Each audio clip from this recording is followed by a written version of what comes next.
बस भितरे छुरा माड़ महिला को असदाचरण कले मद्यप प्रतिवाद करिबारु आक्रमण।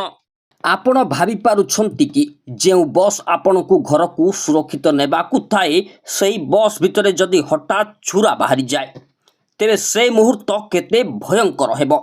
नमस्कार, आपण देखुचंती आजी आमे कहिबाकू जाउछु एमिति एक घटना जहा बौद्ध जिल्ला को कंपाई देइछि।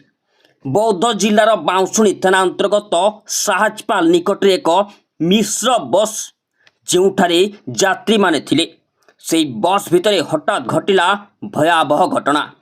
अभियोग अनुसार जड़े मद्यप युवक बस भितरे यात्रा करुवा जड़े महिला को असदाचरण करने सह देह सुख मागी हैरान करुले। बस भितरे भय, महिला आखिरे लुह आउ एही समय रे आग को आसिले जड़े सचेतन युवक। हाँ, से युवक हेले सागर तंडिया। सागर एही अन्याय को सही पारिले नाई। से विरोध कले, युवती को बंचाइबा को चेष्टा कले, किंतु ए सचेतनतार मूल्य ताकू देबाकू पड़ला रक्त दे।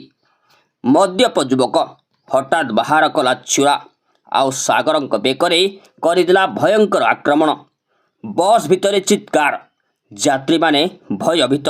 घटनार सूचना पाई बाउंशुणी पुलिस तुरंत घटनास्थल में पहुंची बस ड्राइवर और कंडक्टर को अटक रखी तदंत आरंभ करिछि।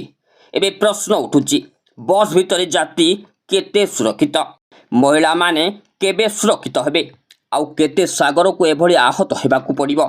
जदि आपण भाबुछंती सागर तंडिया सत्य सचेतन नागरिक तेबे एई वीडियो को शेयर करंतु।